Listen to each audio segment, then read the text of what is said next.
বিশ্বের সবচেয়ে বড় গণতান্ত্রিক দেশ ভারতের 18তম লোকসভা নির্বাচন চলছে।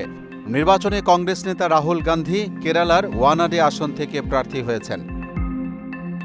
গত 15 মে বুধবার মনোনয়নপত্র জমা দিয়েছেন রাহুল গান্ধী। এ সময় নির্বাচনী হলফনামায় নিজের সম্পত্তির হিসেব দিয়েছেন তিনি, যেখানে তার মোট সম্পত্তির পরিমাণ 20 কোটি রুপি বলে উল্লেখ করেছেন, অথচ তার কোনো গাড়ি বাড়ি কিংবা ফ্ল্যাট নেই।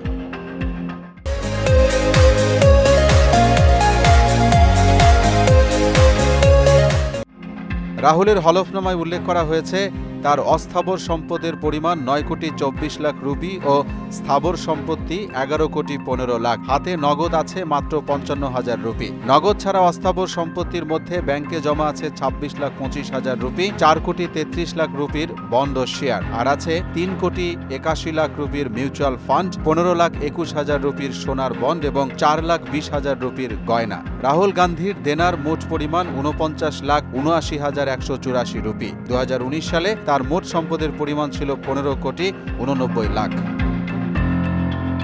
বোন প্রিয়াঙ্কা গান্ধীর সঙ্গে যৌথ মালিকানায় দিল্লির মেহরৌলিতে উত্তরাধিকার সূত্রে পাওয়া কৃষিজমি রয়েছে। এছাড়া হরিয়ানার গুরুগ্রামে তার একটি অফিস আছে, যার বর্তমান মূল্য 9 কোটি রুপির মতো। এত কিছু থাকার পরও রাহুলের নিজস্ব কোনো বাড়ি নেই। নির্বাচনী হলফনামার সাথে বাস্তবতার মিল না থাকার বিষয়টি নিয়ে এখন মুখরোচক গল্প তৈরি হচ্ছে ভারতে। মোহাম্মদ ওয়ালিউল্লাহ, মোহনা ডিজিটাল।